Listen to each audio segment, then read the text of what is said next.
Hello there, my name's Kayla. Welcome to my channel. So, I didn't really intend for last year's reading challenge to end up with me reading a majority of self-help, personal growth related books, but that's just how the world unfolded. So what I wanted to share with you today are 12 of the books that I read last year that I felt were very influential just, on this personal growth, personal mindset shift journey that I'm on. So if you're in the market for any books to read this coming year, be sure to stick around. I'm going to be going over 12 books with the idea of doing one book a month. I felt like that would be pretty manageable for people who are looking to get back into reading or into reading just in general. In hindsight, I probably should have uploaded this video earlier in the month, considering there's 12 books and there's 12 months in a year, but we're already in February. So, you win some, you lose some. Overall, I really just wanted to provide a guide of things to read that wasn't overwhelming, like how to read 100 books this year or how to read 50 books a week. I don't think that exists, but I will not be surprised the day that I see that YouTube thumbnail. So yeah, this is basically just not one of those videos. Last year I challenged myself to the same thing, to read at least one book a month, which I achieved, and I actually wrote about my experience in a Medium post, which I'll leave the link in the description below if you're interested. All of the books that I'll be talking about today are going to be nonfiction books. There's going to be 4 main categories. So we'll have philosophy, spirituality, psychology, history, and lastly, personal growth and mindset. So if any of those topics sound interesting to you, be sure to stick around and let's get into it. All right, so the first category that I'll be talking about today is going to be philosophy and spirituality. So the first book that I wanted to suggest is When Things Fall Apart, Heart Advice for Difficult Times by Pema Chodron.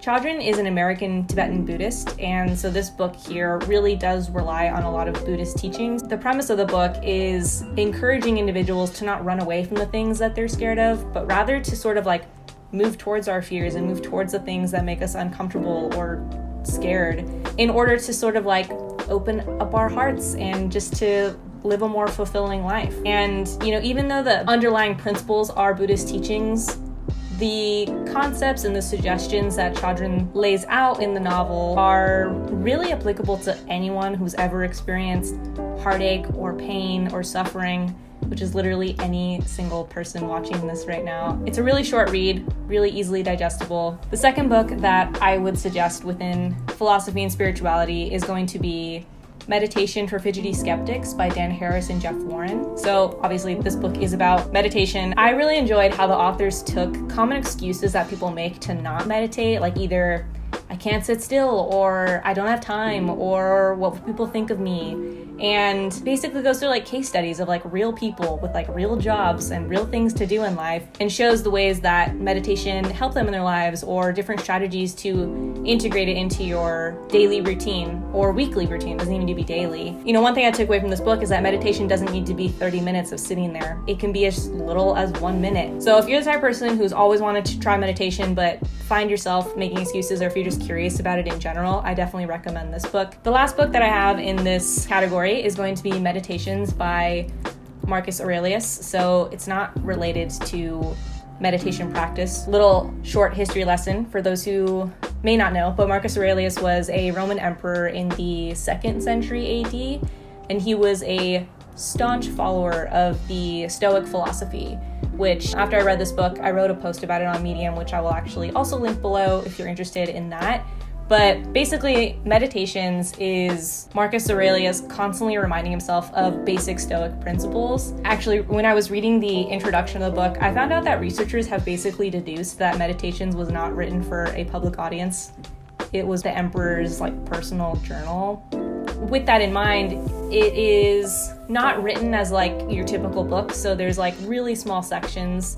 Some of them are just one sentence. Some of them are a couple pages long, but it's really just Marcus Aurelius constantly reminding himself of the philosophy that he's trying to hone in on. I sort of found it as an intro into Stoicism. And so those are all the books that I have in the philosophy spirituality section. The next category that I have is going to be psychology. And the first book in this category is Thinking Fast and Slow by Daniel Kahneman. This book is kind of like a research book, psychology book.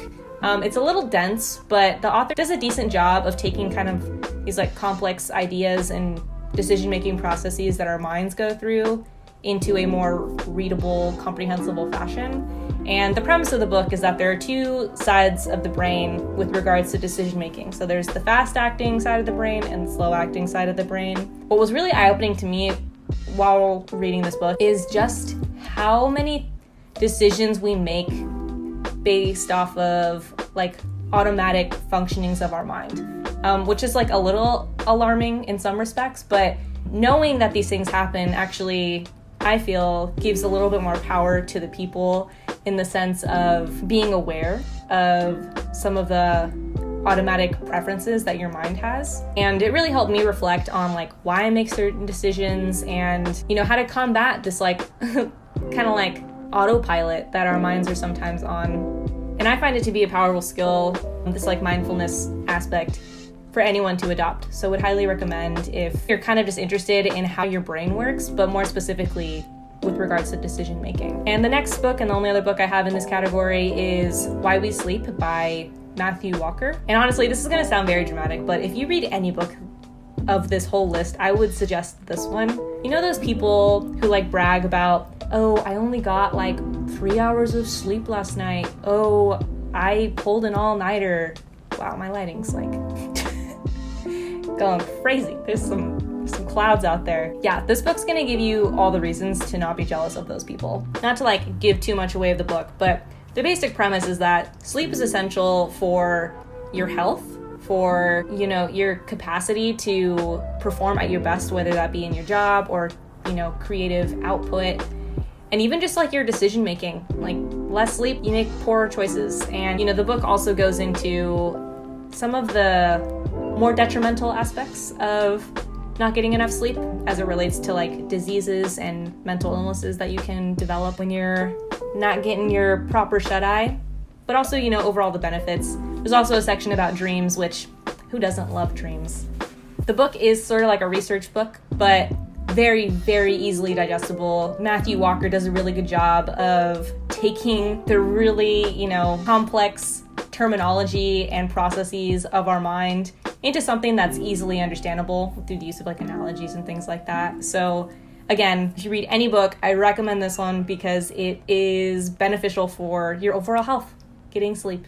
If you're enjoying these suggestions at this point, I would greatly appreciate if you subscribed. I will definitely be doing more videos in the future just related to the books that I read because I've fallen back in love with reading. And so I'll be here to provide some more reading materials for you in the future. But with that, on to the next category, which is going to be history. I knew that I couldn't lead with this category because people have very mixed feelings about history. A lot of people say that they hate it or that it's boring, and that hurts. I'm just kidding. I just wanted to provide some books that are not your typical boring high school history textbooks, and just show that there are like different ways to look at history and different ways that researchers go about detailing the past. So the first book that I have in this section is A More Beautiful and Terrible History by Jeannie Theoharis. So the era that this book covers is the civil rights movement, and kind of like the subtitle of the book is The Uses and Misuses of the Civil Rights Movement. What Theoharis does in this book is kind of complicates the very simple story that we know about the civil rights movement. But what I really like about this book too is that Theoharis takes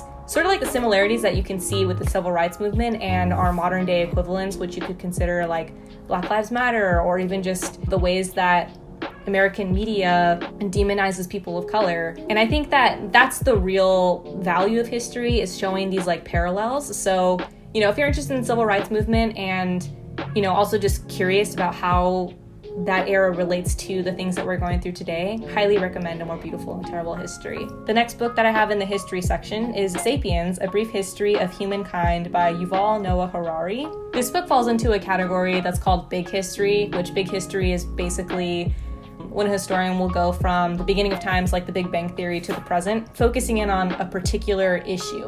And in this case, what Harari focuses on is humankind and our evolution from, you know, the beginning of time to now. Sometimes the messages of this book were a little sobering in the sense of you're like, wow, people suck. And it also forces some more like moral or philosophical questions that we as humans should address. This book is refreshing in the sense of like, yeah, it's a history book, but it's not boring by any means. I found it to be very intriguing. It was hard to put down, so highly recommend this book. The next book that I have, I wasn't too sure which category to put it in, but I felt it was necessary that I suggested this one, and that is Between the World and Me by Ta-Nehisi Coates. So this book is more of an autobiography, but the reason that I put it in the history section is because this book gives a really raw and like firsthand account of race and like racial history in America. It's beautifully written. The format that it's actually written in is a letter to his son. And in that sense, it was very poetic, very powerful, and really just a firsthand account of social issues in America that we still need to address. And I highly recommend this book as just like a resource to educate yourself on the social issues as they relate to race in America. Because I feel like more people could benefit from understanding a different perspective, understanding what African Americans go through. And again, it was just really beautifully written. It's a short book, so it's also an easy read, but the prose was amazing. The next book that I'll suggest, I didn't actually read it last year, but I thought it was an honorable mention just to provide a different book to read. That's a history book, but it's not your boring history book, and that is What If We're Wrong? Thinking About the Present as If It Were the Past by Chuck Klosterman. So this book was interesting because what Klosterman does is analyzes, like prominent figures that we remember from the past, like, Shakespeare, for example, and sort of asked the question of like, how did he get remembered as opposed to other playwrights? And I mean, it sort of makes us question like, of today, what is going to be remembered in the future? And he also kind of goes into details of like predictions that people had of the past and how accurate they were. So it's really interesting, just reflection of like how you can look at the past. It was also just really entertaining. So again, it's not your typical history book, which I think most people would appreciate. And on to the last category of books that I wanted to suggest are going to be personal growth and mindset. And the first book in this category is Essentialism, The Disciplined Pursuit of Less by Greg McKeown. So this book definitely falls into kind of like a self-help book. As the title indicates with the term essentialism, its purpose is to help you focus on what is essential in your life, in all different areas too, like your career or your family and home life, or relationships that you have, or even just the things that you own, like getting to what is essential to have. It's not necessarily advocating for like minimalism. You could sort of relate it to that, because often what we do is sort of just like accept things because we feel this pressure that we need to. And I like this book because it sort of gives power to you to like honor what actually has meaning in your life. So if you're sort of feeling like overwhelmed in various areas of your personal world, then I highly recommend this book. The next book that I have in this category is Atomic Habits by James Clear. Literally every productivity YouTuber, influencer, and their mother has talked about this book, which is actually how I found this book and decided to read it. I won't go into too much detail because there's a lot of different videos you can find on this book, but the basic premise is helping you find the systems that you need in order to put new habits into place. Focusing more so on the day-to-day strategies that you put in place rather than just the wants that you have. If you go year to year and feel like you're not able to like develop a certain habit or skill set that you want, I definitely recommend this book as like a resource to help guide you through the steps that you can take in order to build better habits. All right, and the last book that I will recommend, capping off this very long video at number 12 with the aptly titled 12 Rules for Life by Jordan Peterson. I think everyone knew who Jordan Peterson was except me. Like prior to this year, I just discovered him from a friend of mine, but now I want to like go through all of his lectures that he has on YouTube and everything. Jordan Peterson is a university professor and he's also a psychologist, so he has like his own practice as well. But the title of this book is simple. It gets to the point. It's literally 12 rules that you can follow in life that will really just help you like be a better person, be more true to who you want to be as an individual, and also just like make better choices in life. I think this book requires like an open mind, because one thing that I did notice about Jordan Peterson's style in his writing is that he doesn't sugarcoat things. So he's just gonna bluntly say like, no, lying is bad and you need to just not do it. That's fair. And I felt that his rules that he outlines are pretty actionable. The book is a bit dense in the sense that it gets very like theoretical, and he uses religion a lot to make his points, which I'm not like well versed in the Bible or anything or any religious text. However, it's still, like a good read. I still recommend it. Especially, I sort of thought about it as like you need like a slap in the face just to get things done. Jordan Peterson's book really forces you to analyze your own life, see where you may be falling short, and kind of gives you like a dose of a reality check, really. Because, you know, having a good life or being a good person, those things don't just come easily. You have to actually put in effort and intentional effort for those things. And the rules that Peterson outlines are sort of some guiding principles that you can use to have a more fulfilling life. One that is an antidote to chaos, as the title indicates. So obviously, I loved all of these books. I, challenged myself to one book a month last year, and I ended up exceeding that number. And this is just a small selection of them. Maybe you read all 12 or aim to read all 12. Maybe you only read 4 or 6, whatever it may be. I definitely think that reading can really open up the possibilities of just like personal growth. So I highly recommend any of the books that I've suggested here today. If you've read them before, I would love to hear your thoughts in the comment section, or if you have any books that you suggest that are sort of related to these different genres, I would love to hear about those too. But yeah, be sure to subscribe. I'll definitely be doing more videos like this in the future with book recommendations. So thanks for watching. Until next time.